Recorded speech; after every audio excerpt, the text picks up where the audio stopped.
Hey, Chris. Hey Kyle, I have the new Silent Wings 3 here. I think you're gonna love them. Nice. Can't wait to check these out. Thanks. By the way, my car broke down and I was wondering if you...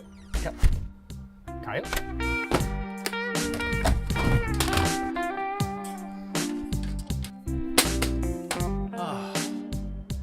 What the?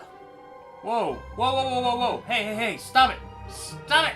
Don't, no. What's happening? Hey, be quiet in here. Oh.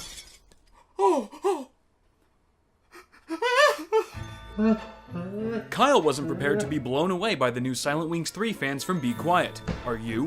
For a cooler, quieter system, click on the link in the description for more info.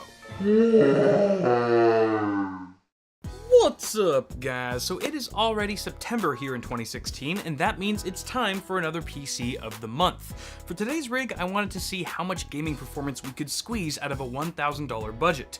Obviously, CPU and GPU are going to play a big role here, and typically speaking, they also happen to be the two most expensive components in a gaming PC. So I had to be incredibly frugal when possible without sacrificing too much in any one area. Otherwise, we could end up with a high-end SLI configuration powered by a russet potato. That said, I think I've managed to part out a well-balanced system that won't kick you in the coin purse, but can still eat maxed out AAA games for breakfast. So let's dive into the parts I picked out, starting with the Core i5-6600K from Intel, paired with the Gigabyte Z170M D3H. CPU overclocking was a key feature to have in this build in order to maximize our in-game performance, and although our board may not be engineered to hit the highest overclocks, we should still be able to achieve some moderate gains to cop us a few extra FPS. We also get some useful connections like this PCIe NVMe M.2 slot, even though we're too poor to actually populate it with anything. For memory, I found this 2x8GB kit of DDR4 at 2400 from Mushkin's Blackline series. My penny pinching almost had me resort to using just 8 gigs for this system, but this competitively priced option allowed us to fit the rig with a dual-channel 16GB kit, leaving 2 slots on the motherboard open for expandability in the future. Cooling our CPU is none other than the Hyper 212 Evo from Cooler Master.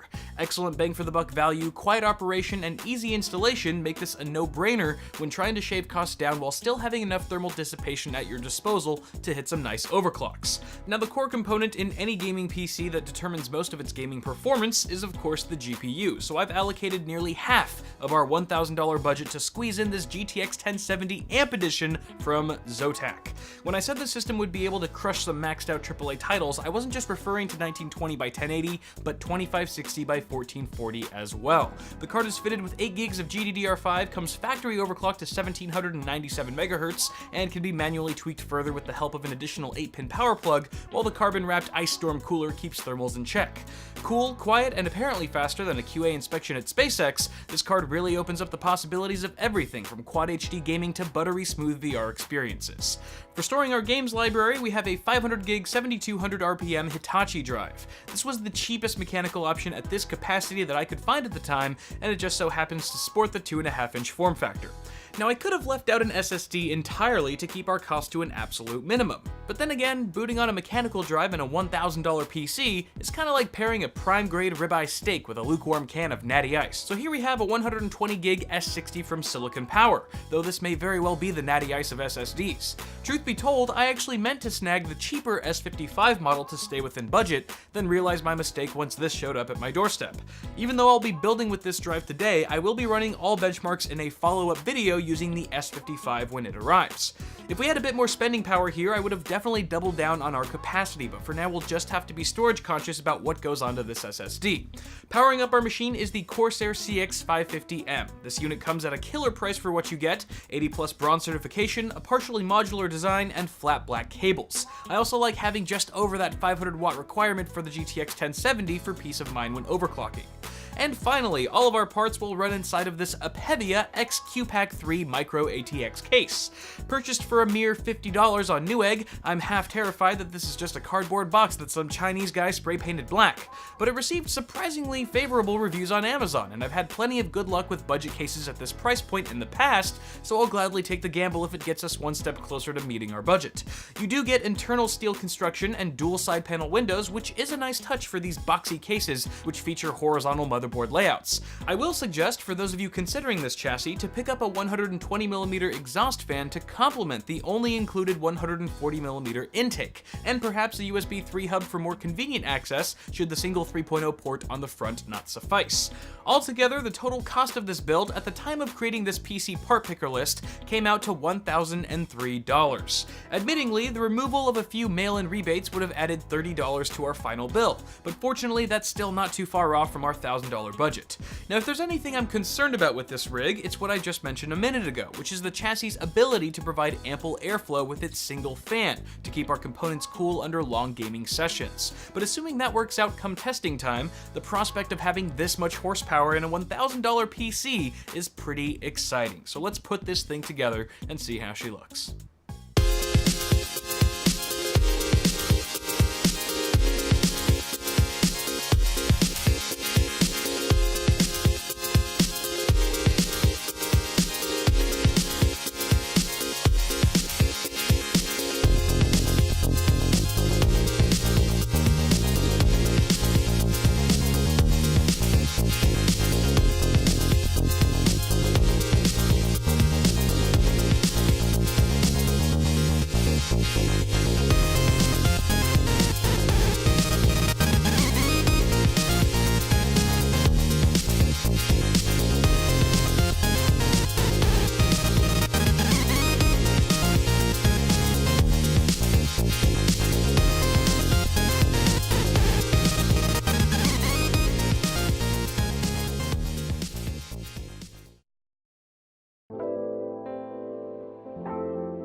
Alright y'all, so thus ends part 1 of September's PC of the Month. There's much more to say about this rig, so stay tuned for part 2, where we do a full system analysis of thermals, acoustics, and most importantly, gaming benchmarks. Let me know what you guys think of the build so far and what you would have done differently with the budget at hand. Before you guys go, don't forget to toss me a like on this video if you enjoyed it, and feel free to check the description below for shirts in my store and all dem product links to everything we featured in today's video. As always, thank you guys for watching. Subscribe to the channel if you haven't already, and I will see you all in the next video.